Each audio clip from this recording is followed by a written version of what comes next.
El ataque a las Torres Gemelas suscitó muchas preguntas. Entre ellas, cuestiones acerca de los peligros de la nueva economía mundial.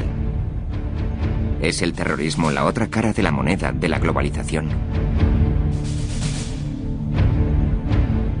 Hasta el 11 de septiembre existía el convencimiento de que esta tendencia hacia la globalización era irreversible. A partir de entonces, se admite la posibilidad de un cambio de tendencias.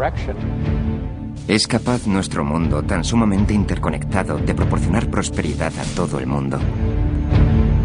That's basically the next big challenge is making this interdependent world of ours on balance far more positive and negative. And the extent to which we succeed in doing that will determine whether the 21st century is either marred by terrorism of all kinds or whether it becomes the most peaceful and prosperous and interesting time the world's ever known.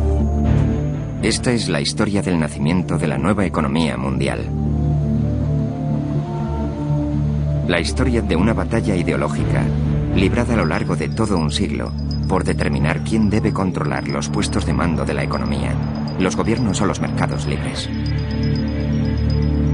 En los años 90, una revolución capitalista mundial alentó la nueva era de la globalización, la mayor expansión del comercio internacional de toda la historia. Millions of people a day are better off than they would have been without globalization, and very few people have been harmed by it. La promesa trajo consigo un debate sobre el impacto de la globalización. ¿Le corresponde a las personas más ricas del mundo dictar el comportamiento de la economía mundial? En este capítulo, la batalla por decidir quién debe imponer las nuevas reglas del juego de la economía mundial.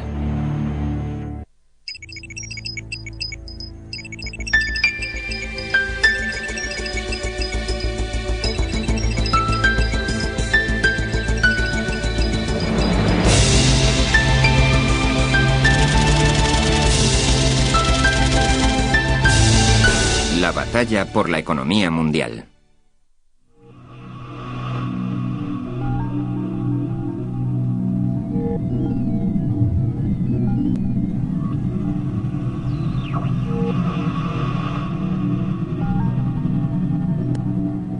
Out of the sorrow of September 11th, I see opportunity. A chance for nations to strengthen and rethink and reinvigorate their relationships. When nations open their markets to the world, they find in America a trading partner, an investor, and a friend.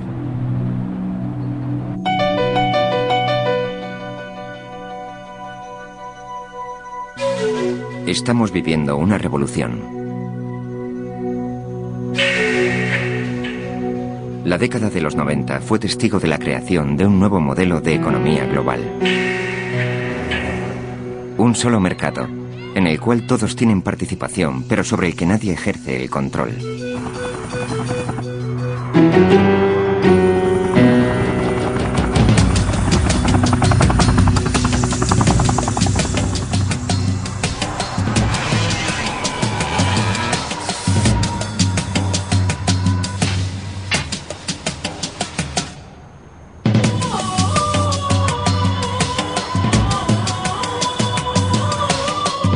La globalización ha comportado una prosperidad inusitada, pero también crisis y riesgos, cuyo alcance por el momento solo empezamos a comprender.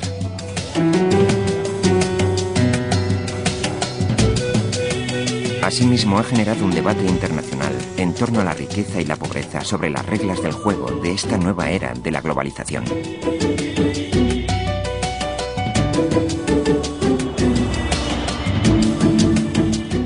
Posiblemente los historiadores dirán que empezó una nueva era a comienzos de los años 90, coincidiendo con el final de la Guerra Fría y la crisis del Golfo. Se trata de esta nueva era de globalización, de un mundo unido por el flujo de las inversiones, del comercio, de las ideas, de la cultura, de la gente que viaja continuamente. Y llegó muy deprisa. Como suele suceder, los cambios fueron más rápidos que la capacidad para marchar a su paso y asimilarlos. Para comprender nuestra actual situación y a dónde nos conducirá, Deberemos entender el pasado reciente.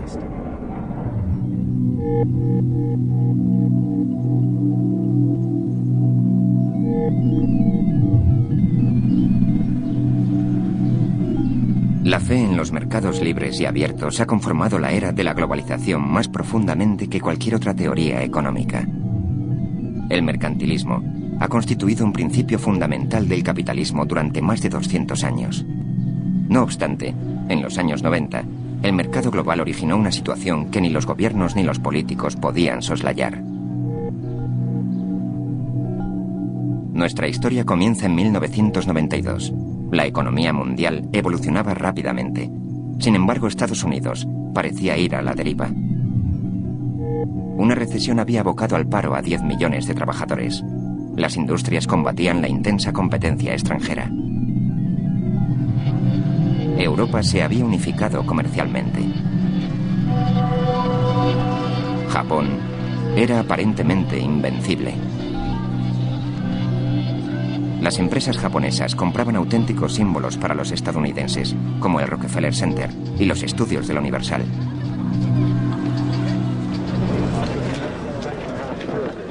Durante la campaña presidencial de 1992, el gobernador de Arkansas, Bill Clinton, aseguraba que volvería a poner en marcha los Estados Unidos.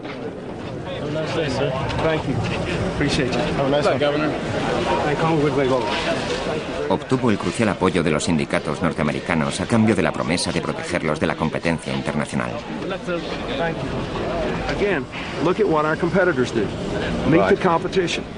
Look at what the high-wage countries do. Look at what Germany does. Look at what Japan does. That's what you got to do. And you'll stand up against the good old boys to do that, huh? Absolutely. Good luck to you. What's the purpose of having a country if you're going to let it go down the drain? I don't know. Why have we been doing that? You got my vote. Hey, Governor, don't forget the federal employees too, okay? Thank you. Yeah, my vote. Thank you, guys. Sin embargo, en una reunión con los financieros de Wall Street, Clinton discutió un programa muy distinto, un proyecto al que algunos de sus más fervientes seguidores se opusieron categóricamente. Los mercados financieros pretendían controlar el gasto público, cortar el déficit y abrazar el comercio libre. De no aplicarse esta política, consideraban que la economía norteamericana jamás se recuperaría. Durante una cena en un selecto restaurante, Clinton trató de persuadir a algunos de los más expertos ejecutivos de Wall Street de que compartía su visión del mundo.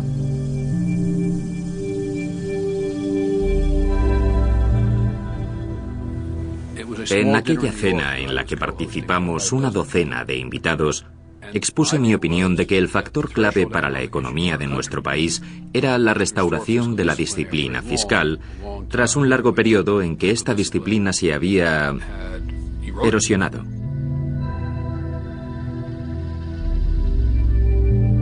I could see that Reuben and the others that were there in this rather dark place where we had dinner at night were kind of looking and saying, you know, can this guy from Arkansas be president? What could he possibly know enough about the economy to do it?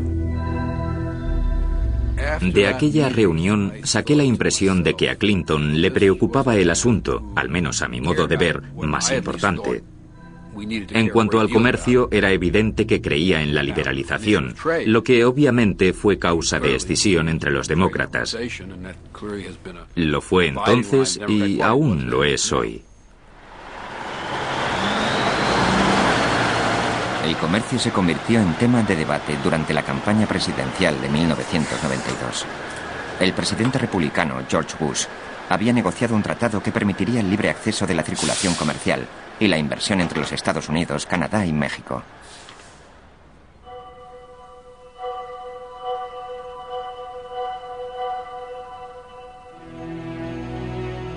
Según sus partidarios, el comercio significa la expresión de un concepto.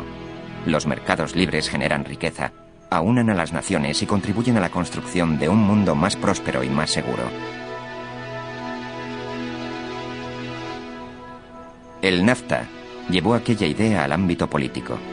En los Estados Unidos se suscitó la primera gran controversia acerca de la era de la globalización.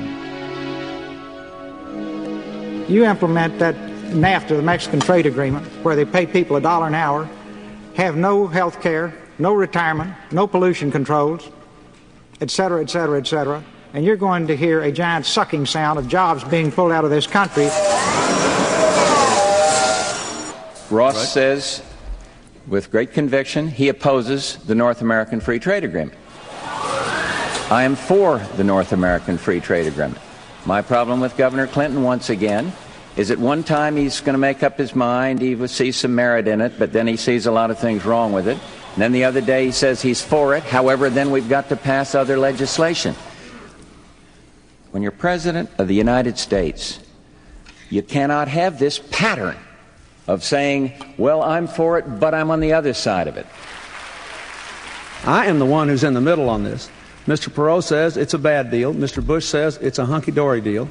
I say, on balance, it does more good than harm if we can get some protection for the environment so that the Mexicans have to follow their own environmental standards, their own labor law standards, and if we have a genuine commitment to re-educate and retrain the American workers who lose their jobs and reinvest in this economy.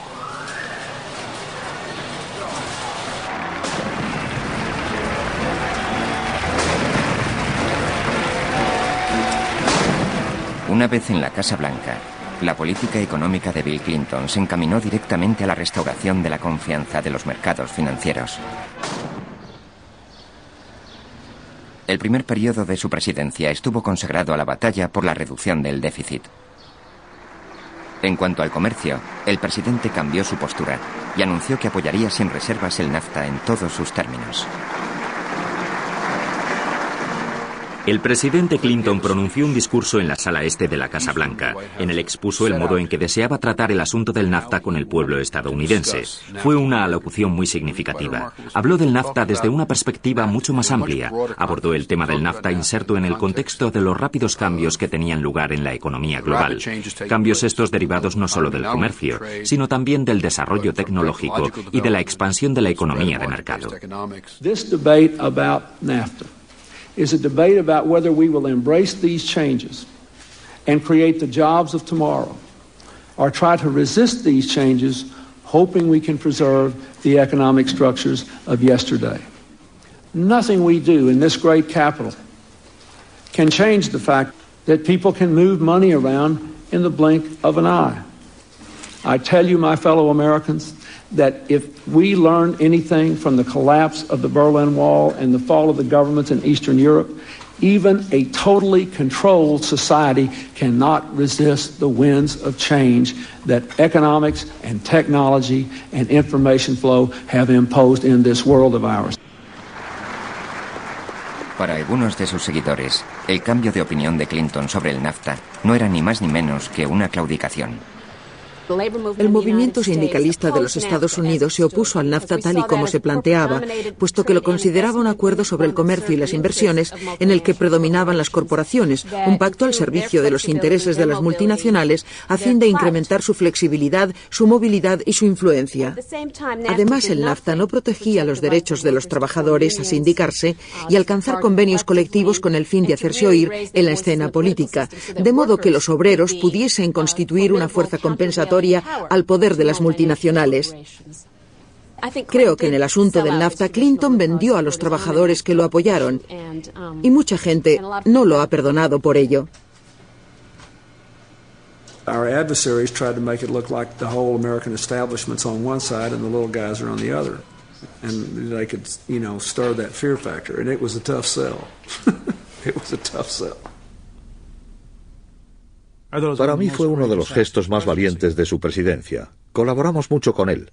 Los republicanos de la Cámara votaron la moción en mucho mayor porcentaje que los demócratas. El 60% de los congresistas demócratas votaron en contra del NAFTA. Solo fue posible aprobarlo con el apoyo republicano. Tras el refrendo del NAFTA, miles de empresas extranjeras abrieron fábricas en el norte de México, desde las que importaban sus productos al mercado estadounidense, distante tan solo unos kilómetros. El 40% de la población mexicana vive en la indigencia. La suscripción del NAFTA y la adopción del libre comercio por parte de México se inscribían en una transformación más amplia de la mentalidad de los países en vías de desarrollo. Sus gobiernos cada vez estaban más convencidos de que el mercado libre era la clave del crecimiento económico. I worked 15 years for Coca-Cola. I started as a route salesman. I started right from the bottom. And I learned that discipline, that hard working, that talent is the way to succeed. I always seen globalization as an opportunity. Just the trade agreement with the United States has moved our total trading, which was 6 years ago $40 billion, today is $280 billion in just 6 years.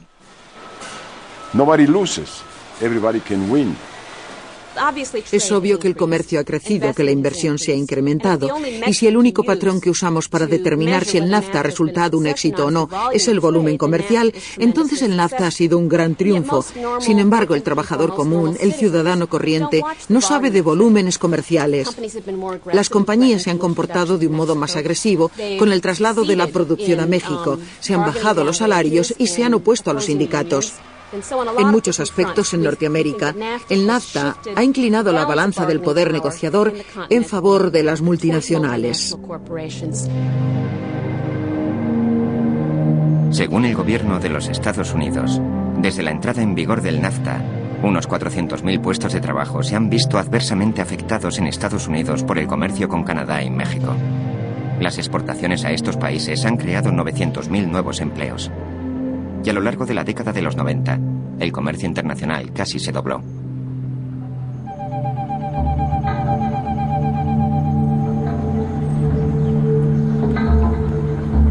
Nuestro concepto habitual de comercio es el tráfico de bienes y productos a través de las fronteras. Lo cierto es que el comercio más importante nos resulta invisible. Se trata del dinero, de la incesante, continuada e internacional circulación de valores, obligaciones y divisas. Durante los años 90, prácticamente todo aquel que dispusiese de ahorros en un fondo de pensiones o de inversiones estaba invirtiendo en el mercado global.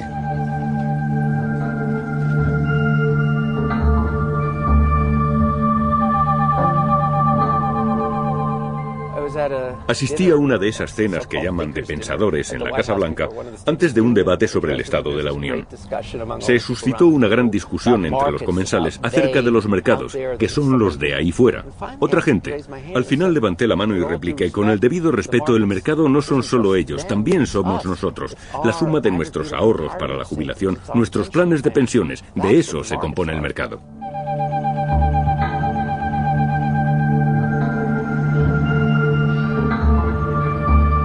El estado de California gestiona uno de los más nutridos planes de pensiones de los Estados Unidos. El fondo conocido como CalPERS administra los ahorros de más de 1 millón de empleados del estado.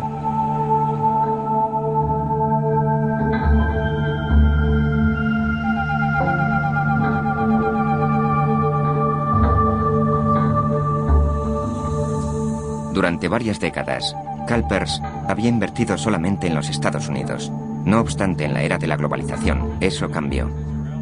Se destinó la cuarta parte de sus fondos a la inversión exterior. Los fondos de pensiones se convirtieron en el caballo de batalla de la economía global, ya que en ellos estaba el dinero. Puesto que, como decimos, el mundo es cada vez más pequeño y la economía global crece, creo que el auténtico motor del cambio en el mundo actual son los inversores en fondos de capital.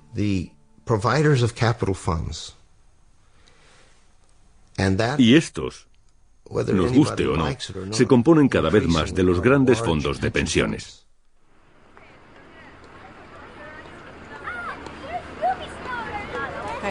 Tengo algunos fondos de inversión en el extranjero y parece ser que actualmente van muy bien.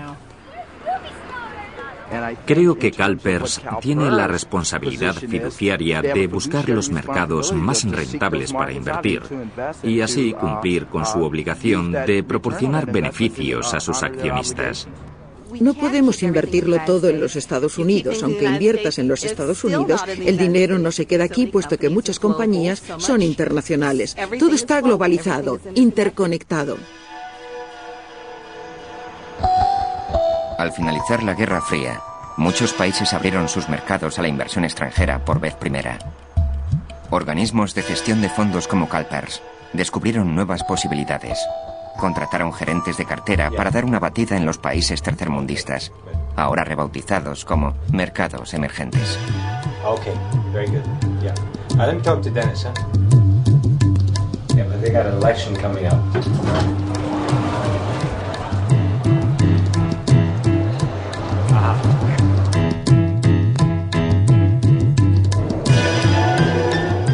La razón es que la economía de estos países emergentes crece más rápidamente, de modo que lo que tratamos de hacer es beneficiarnos de ese crecimiento y, por supuesto, ganar dinero para los inversores. Desde luego, el riesgo es muy alto, puesto que quien algo quiere, algo le cuesta. Así que existe un equilibrio y, por supuesto, nuestro trabajo consiste en minimizar los riesgos y maximizar los rendimientos. No siempre resulta así, pero ese es nuestro objetivo.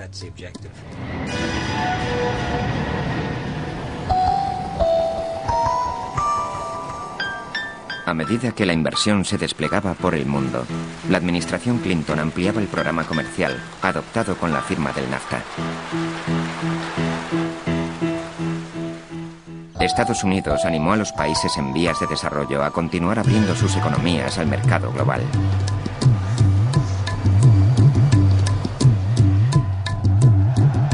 I favored a very aggressive policy. I thought that the emerging countries, both emerging economically and those that were new democracies, had a better chance to do well economically and politically if the wealthier countries opened our borders and made trade agreements with them, and if in turn they opened their borders not only to trade but to investment. I thought that economic policy and traditional foreign policy would tend to merge. Y así ocurrió. Si nos remontamos a su primer periodo, la política internacional de la Administración en asuntos económicos consistió en derribar las barreras para las empresas norteamericanas. Busquemos un compromiso con nuestros socios comerciales. Engatusémoslos, convenzámoslos para que abran sus fronteras. Muchos países en vías de desarrollo eran excolonias de Occidente, aunque ahora deseaban la inversión extranjera a largo plazo. Según algunos, la rápida circulación de capitales constituía una amenaza para su independencia. Once communism was defeated, then capitalism can expand and show its true self. It's no longer constrained by the need to be nice, so that people will choose the so-called free market system as against the centrally planned system. So because of that, now there is nothing to restrain capital, and capital is demanding that it should be able to go anywhere and do whatever it likes. Algunos lo llamaron el triunfo del capitalismo. Durante los años 90, más países que nunca adoptaron la economía de mercado. Siendo profesor de económicas, Bill Christ había impartido un curso en el que comparaba las teorías marxista y capitalista. Ya como presidente de CalPERS, el Fondo de Pensiones Estatal de California, Christ llegó al convencimiento de que solo los mercados libres son capaces de garantizar la estabilidad mundial. Se trata de una especie de revolución. Y creo que será una de las revoluciones más impactantes de todos los tiempos. En mi opinión, se tenderá a dar vía libre a todo el mundo para participar en la economía.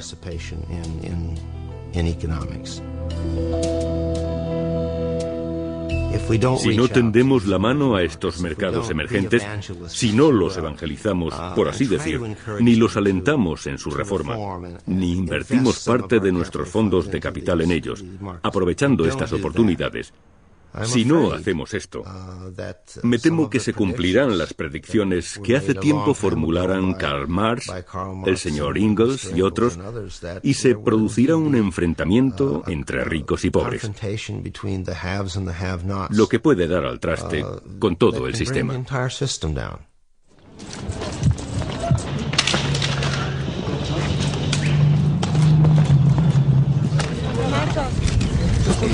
El mismo día en que el NAFTA entró en vigor, los rebeldes zapatistas se alzaron en el sur de México. Poco después, el candidato presidencial favorito fue asesinado. Por temor a la inestabilidad, la inversión extranjera empezó a retirarse. La economía mundial estaba a punto de enfrentarse a un nuevo tipo de recesión.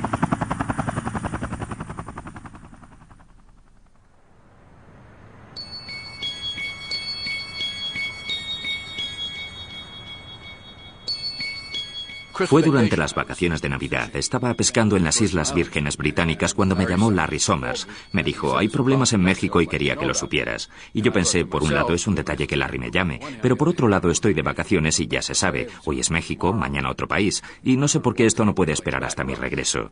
Resultó no ser otro país con problemas, era un asunto muy, muy grave.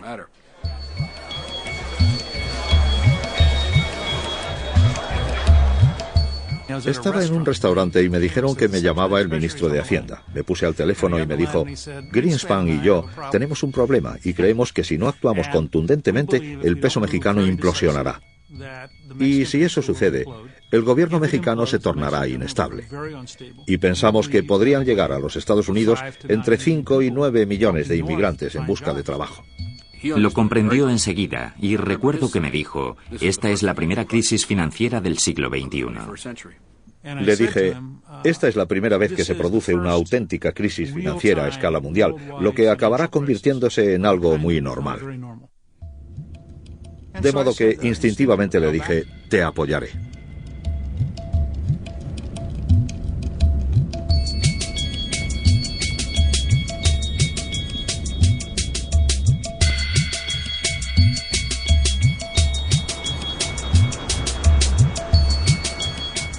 Fue algo fascinante, puesto que teníamos por un lado a México, que parecía estar a punto de suspender pagos, y por otro unos enormes problemas políticos concernientes a lo que debíamos hacer para apoyar a México, para tratar de evitar que aquello ocurriese.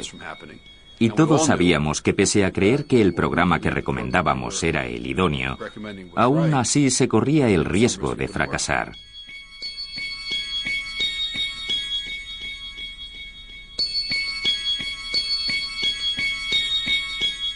Vas a ver al presidente y le dices que hay una gran crisis en ciernes y que le puedes recomendar una medida para solucionarla. No podemos garantizar su éxito. Resulta muy arriesgada y sabemos que será enormemente impopular. Sin embargo, pensamos que debería tomarla de todos modos. Somewhere between 5 and 10 minutes, I'll listen to all this. I said, well, this is a no-brainer. We got to do this. If we don't do this, Mexico will certainly fail. Then the borders will be flooded with illegal immigrants who are starving and need food and a job. We'll have an enemy on our southern border, people that will remember when they were down and they were in need, we were not a good neighbor, and we will pay hugely for that. All over the developing world, people who look at us and think that we are smug and rich and unresponsive and don't care about anybody else will have all that confirmed. If we help, at least people will know we tried in a good cause, and it will resonate throughout the developing world. La operación de rescate surtió efecto. México pronto reintegró el préstamo. A decir de algunos, la intervención sentó un peligroso precedente. Se había protegido a unos grandes inversionistas de los riesgos que habían asumido voluntariamente. Recuérdese que la gente a la que sacamos de apuros eran extranjeros que habían invertido en obligaciones mexicanas. De modo que, en cierto sentido, estábamos auxiliando a nuestros propios ciudadanos. Sin embargo, los bancos y otros grandes inversores captaron el mensaje de que la Hacienda estadounidense, por aquel entonces, estaba adoptando una política proteccionista. Quienes se arriesgan deberían asumir esas contingencias. De igual modo que obtienen beneficios, deberían arrostrar las pérdidas. Para cuando la recesión mexicana se resolvió, la tecnología ya había transformado los mercados financieros. El dinero podía literalmente cruzar fronteras en cuestión de segundos.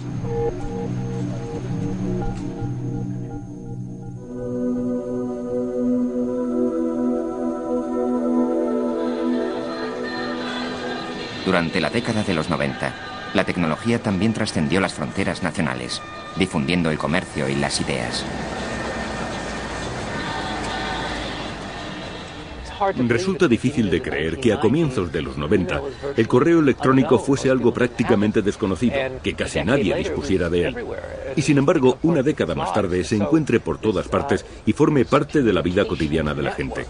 Por ese motivo es tan poderosa esta red de comunicaciones. El precio de las comunicaciones telefónicas cayó, el número de llamadas telefónicas se disparó y la gente está conectada de un modo sin precedentes. En 2 décadas, el número de llamadas internacionales desde los Estados Unidos aumentó de 200 millones a 5.200 millones. Esta central de la AT&T gestiona 300 millones de llamadas diarias. Los estadounidenses han estado a menudo relacionados con los países en vías de desarrollo, incluso sin saberlo. Las llamadas de los usuarios que consultan el saldo de sus tarjetas de crédito pueden ser desviadas a oficinas de atención al cliente como esta en la India, donde los operadores se identifican empleando nombres estadounidenses falsos. Good evening, this is Tracy. How may I help you today? Just give me a moment. Right.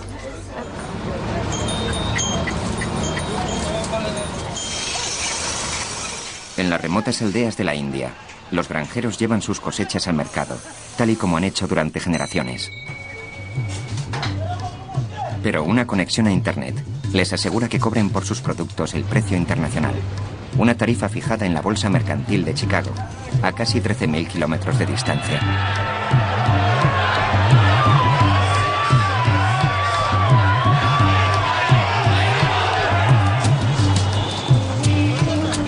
Este mundo sin fronteras dio origen a una nueva clase empresarial.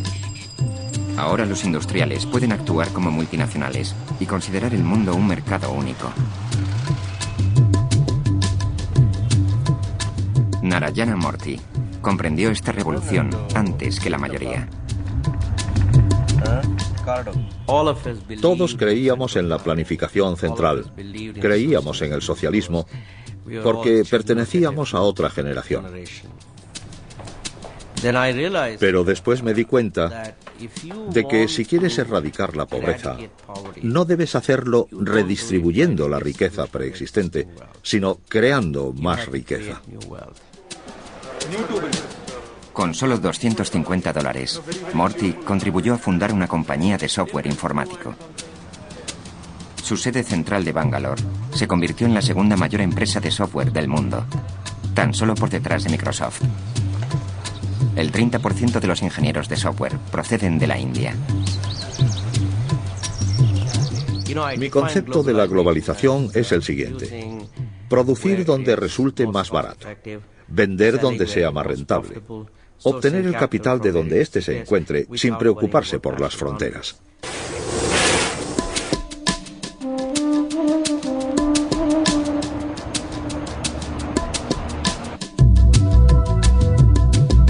También las personas empezaron a cobrar mayor movilidad. Estados Unidos suavizó sus leyes de inmigración, lo que atrajo una gran afluencia de trabajadores cualificados procedentes de los países en vías de desarrollo. En Silicon Valley es donde ocurren las cosas. Por eso viene tanta gente. Este es el lugar donde están las ocasiones. Podemos demostrar nuestra valía. Tenemos la oportunidad de mostrar nuestras habilidades.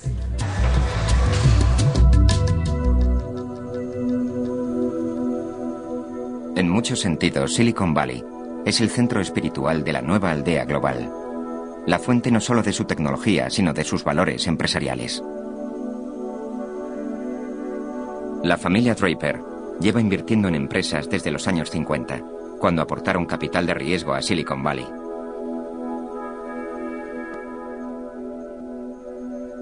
A comienzos de la década de los 90, Tim, el hijo de Bill Draper, fundó Hotmail. Su inmediato éxito a escala mundial lo convenció de que el mundo estaba experimentando un cambio radical. Sabíamos que Internet iba a modificar el funcionamiento del mundo. Podías comerciar, podías comunicarte, podías hacer todas estas cosas en la red. Los gobiernos de la India, África, Pakistán, China estaban aislados, no participaban en la economía internacional. Ahora ya podían hacerlo.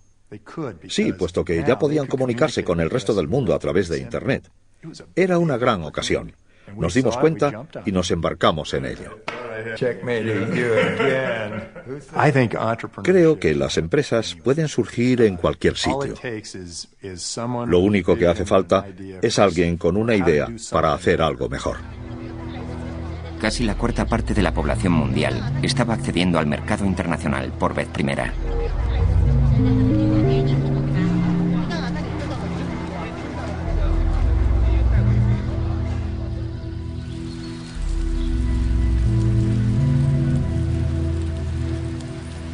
Por toda China, así como en el resto de países en vías de desarrollo, los campesinos abandonaron el medio rural.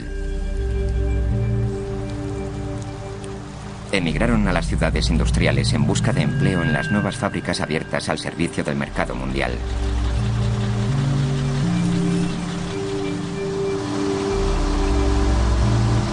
La era de la globalización fue testigo de la mayor oleada migratoria de la historia.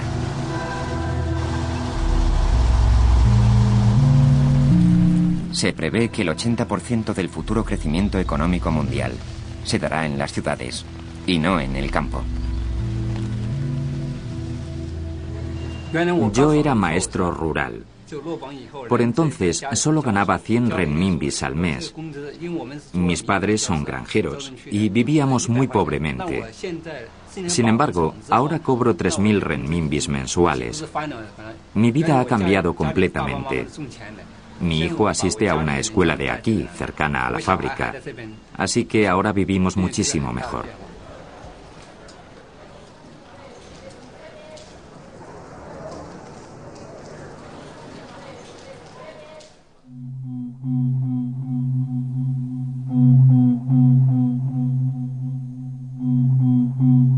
Los dirigentes chinos confiaban en poder imitar a los tigres económicos del sudeste asiático, naciones antaño empobrecidas y ahora transformadas por el mercado y la inversión. Cuando llegaron los británicos en 1819, solo encontraron una aldea de pescadores de unos 120 habitantes. Al derrumbarse el imperio, todo el mundo quiso iniciar su propia actividad comercial. Podríamos habernos quedado desfasados rápidamente, de modo que tuvimos que llegar a ser relevantes para el mundo. Y los países que se convierten en relevantes mejoran su posición económica. Los que se desentienden sufren. Desde los años 70, los países del sudeste asiático se habían convertido en exportadores de talla mundial. Comerciaban con todo, desde coches hasta ordenadores, por todo el mundo. Se denominó el milagro económico asiático, puesto que jamás en toda la historia universal se había visto semejante crecimiento económico. Tanta gente saliendo de la indigencia, un surgimiento tan rápido de una clase media. A mediados de los 90, muchas economías asiáticas tenían la increíble tasa de crecimiento anual del 10% o más. There was a tremendous confidence and hope that this was the Asian century and the place was being transformed, and you just had to put money there and it would grow on trees. Recuerdo que el presidente ejecutivo de una gran compañía me dijo en 1995 más o menos, si no intervenimos en Asia, mañana será demasiado tarde.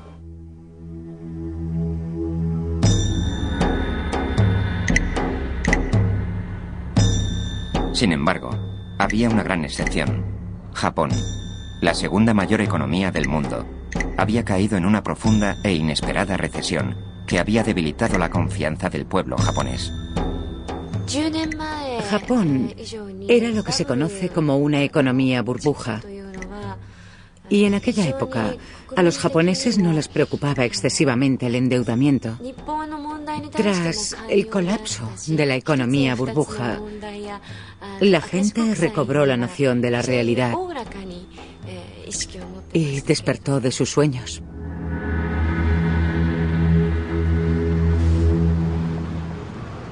Hubo un tiempo en que la economía japonesa parecía imparable, pero tardó en adaptarse a los vertiginosos cambios de un mundo interconectado y en veloz movimiento. La economía japonesa es, en cierto modo, provinciana y cerrada. De eso no hay duda. Es una sociedad muy cerrada. Si camina por las ciudades japonesas, no verá muchos extranjeros. Japón, el gran exportador, era proteccionista con sus industrias. En el fondo de sus problemas económicos subyacía una contradicción. Un sector de la economía japonesa, el dedicado a la exportación, es enormemente competitivo y está compuesto por empresas como Toyota y Sony. En cambio, la producción para el consumo interno no es nada competitiva. Así que tenemos un sistema capitalista basado en el mercado, por un lado, y por otro, un sector muy socialista, muy igualitario. La burocracia estatal japonesa desarrolló una economía muy regulada. Como tuvo ocasión de comprobar Masahisa Naito, el concepto de cambio chocaba contra el muro del escepticismo. Quise liberalizar nuestro sistema financiero. El nuevo mercado global de los años 90 creó una nueva realidad. Dije que debíamos cambiar a fin de que Japón prosperase en el seno de la nueva economía mundial. Mis colegas del gobierno me criticaron. Opinaban que, por el bien de Japón, mis ideas debían desecharse. Naito fue cesado sin previo aviso. Japón siguió aplicando sus métodos tradicionales y la recesión económica del país continuó. Por vez primera, una de las naciones del milagro económico asiático experimentaba dificultades.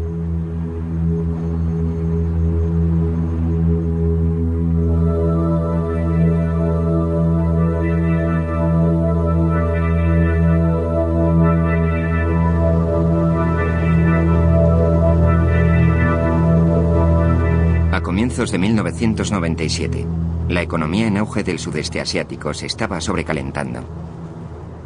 Durante los años 90, Tailandia había liberalizado sus mercados de capital. Por primera vez, las empresas nacionales podían obtener préstamos de los bancos extranjeros, que ofrecían menores tipos de interés. People would come and knock on your door and plead with you to borrow money, be they, European banks or Japanese banks. They came and begged us to borrow from them. En cuestión de solo 4 años, los créditos concedidos a las empresas tailandesas superaban los 200.000 millones de dólares. Los gobiernos de los Estados Unidos y de Europa fomentaron la afluencia de capital. Sí, defendimos firmemente la apertura de los mercados de capital y de los beneficios que de ellos se derivasen. Pero al mismo tiempo abogamos, ya que sabíamos que también era necesario, por el desarrollo de un sistema bancario, de mercados de capital y de sistemas reguladores. Y ninguno de ellos resultaba sencillo de crear.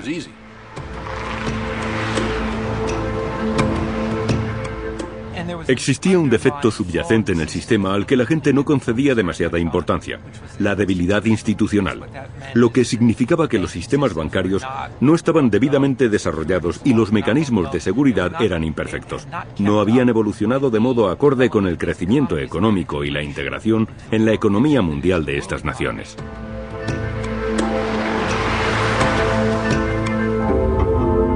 El Banco Central tailandés había mantenido su moneda artificialmente alta, lo cual había alimentado la burbuja especulativa. El Fondo Monetario Internacional, el cual como último recurso actúa como un banco con los países con problemas financieros, empezó a inquietarse por la posible caída de la economía tailandesa. Viajé a Bangkok en mayo de 1997. Había grúas por todas partes. Parecía que el auge económico nunca iba a terminar. Sin embargo, eran unos bancos débiles los que financiaban unos edificios que jamás llegarían a ocuparse. La moneda tailandesa, el baht, estaba vinculada al dólar. A medida que la economía tailandesa se debilitaba, los mercados financieros se iban dando cuenta de que aquella política no podía sostenerse. La moneda tailandesa tenía un nivel de paridad con el dólar. Tenía un cambio fijo. La gente empezó a preguntarse, ¿de verdad tienen suficientes dólares como para poder cambiarlos por bahts, la moneda tailandesa? Y cuando comenzaron a plantearse esto, empezaron a pedir los dólares. El Banco Central seguía diciendo no, no, no, y seguía aflojando dólares para defender su moneda, de modo que su reserva de divisas menguaba. Y, por supuesto, todo aquel administrador de fondos de cobertura que viese aquello pensaba, esta gente va a tener problemas, así que voy a deshacerme de los bahts. El baht cayó a causa de la implacable presión del mercado. En julio de 1997, el gobierno tailandés se vio obligado a devaluar la moneda. La burbuja había estallado y estaba a punto de estallar también la crisis financiera asiática. El impacto económico reverberó recorriendo todos los niveles de la sociedad tailandesa. Cuando la economía empezó a ir mal, el sueldo de mi marido se vio reducido en un 30%. Tuve la suerte de conservar mi trabajo, pero no me concedieron un aumento. Mi marido tuvo que buscarse un pluriempleo para alimentar a nuestra familia. Por las mañanas conduce una mototaxi. El coste de la vida subía. Todo se encarecía. El agua, la electricidad, incluso el jabón. Sin embargo, los salarios se congelaron o incluso bajaron.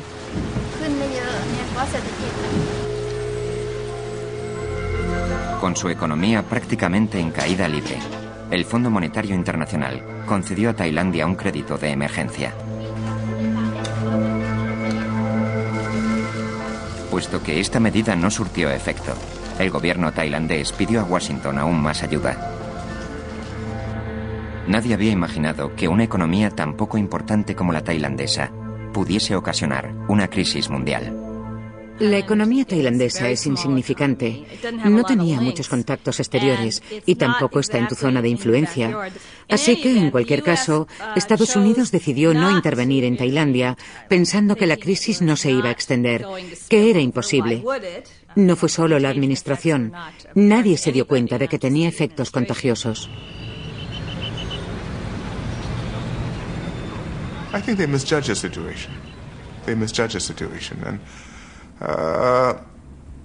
probably because it was seen too much as a financial issue rather than an overall strategic issue. Los mercados mundiales temieron que otros países asiáticos disimulasen fallos similares. Se reprodujo el clásico pánico bancario y empezaron a retirarse las inversiones de todo el sudeste asiático. Esto se llamó contagio.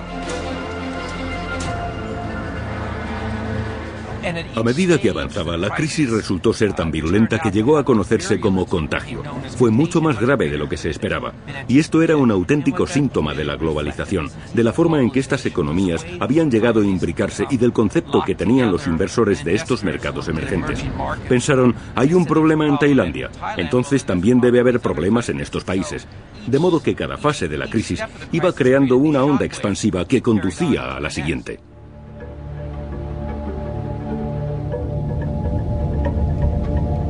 Tailandia contagió a sus vecinos. La economía de Malasia parecía estable hasta el momento. Repentinamente, tuvo que encararse con la inmisericorde presión del mercado internacional. We have the currency going down and down and down, and we have the stock market doing the same. And we felt totally helpless. We feel that there is no way we can recover. So, I mean, the feeling is really very bad, very frightening.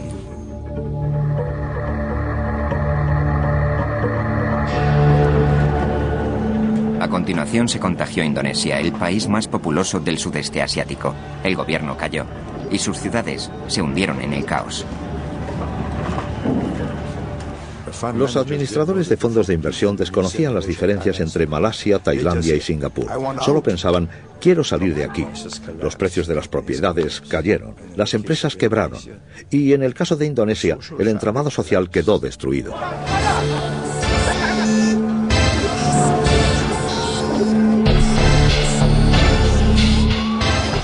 se han quemado iglesias, se han atacado mezquitas y la gente se ha matado mutuamente. Y todo esto son las secuelas de una crisis económica. Se trataba de un nuevo tipo de crisis financiera, distinto de todos los conocidos por el Fondo Monetario Internacional. El FMI procuró enormes créditos a Indonesia y a otras naciones asiáticas, a condición de que recortaran el gasto público, subiesen los tipos de interés y erradicasen la corrupción. Eres médico y vas a tratar a un paciente muy enfermo, pero la opinión pública culpa al médico por la enfermedad del paciente. Y, sin embargo, este estaba enfermo antes de que llegara el médico.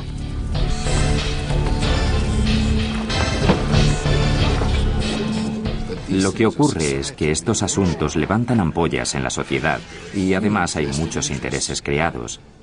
Estas crisis no existirían si los intereses creados no fueran tan importantes. Por eso opino que es necesario tomar medidas políticas para acabar con una crisis tan descomunal como esta.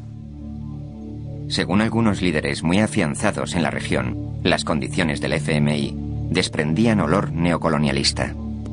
Presently, we see a well-planned effort to undermine the economies of all the ASEAN countries by destabilizing their currencies. In the old days, you need to conquer a country with military force, and then you can control that country. Today, it is not necessary at all. You can destabilize a country, make it poor, and then make it request for help. And for the help that is given, you gain control over the policies of a country. And when you gain control over the policies of a country, effectively, you have colonized that country. Las fuerzas de mercado eran sencillamente demasiado poderosas para que el FMI o cualquier gobierno pudiese dominarlas. A finales de 1997, la plaga llegó a Corea del Sur, una de las economías más florecientes del mundo. Resultaba increíble que la crisis se hubiese extendido tan deprisa a Indonesia y Corea, en un plazo de tan solo 6 o 7 meses. Pero el mundo estaba entonces mucho más globalizado de lo que creíamos. En la última semana de diciembre de 1997, la 11ª economía del mundo, que era Corea, disponía grosso modo de una reserva de 4.000 millones de dólares y estaba gastando hasta 1.000 millones diariamente.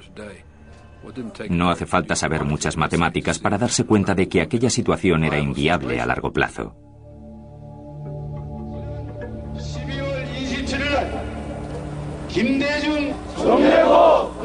Corea había estado engañando al mundo al afirmar que tenía suficientes reservas para encararse a la crisis. Stanley Fischer, del FMI, viajó a Seúl para inspeccionar las cuentas del Banco Central. Visité Corea un par de días antes de que recurriesen al FMI solicitando ayuda. Cundía el pánico cuando fui al Banco Central para que me mostrasen cuánto dinero tenían en reserva. Prácticamente no quedaba nada. Corea estaba a punto de suspender el pago de sus créditos a los bancos japoneses y occidentales. Presionados por sus gobiernos, los bancos accedieron a compartir en cierta medida las pérdidas y refinanciaron sus préstamos. A resultas de ello, Corea recibió el rescate más cuantioso de la historia.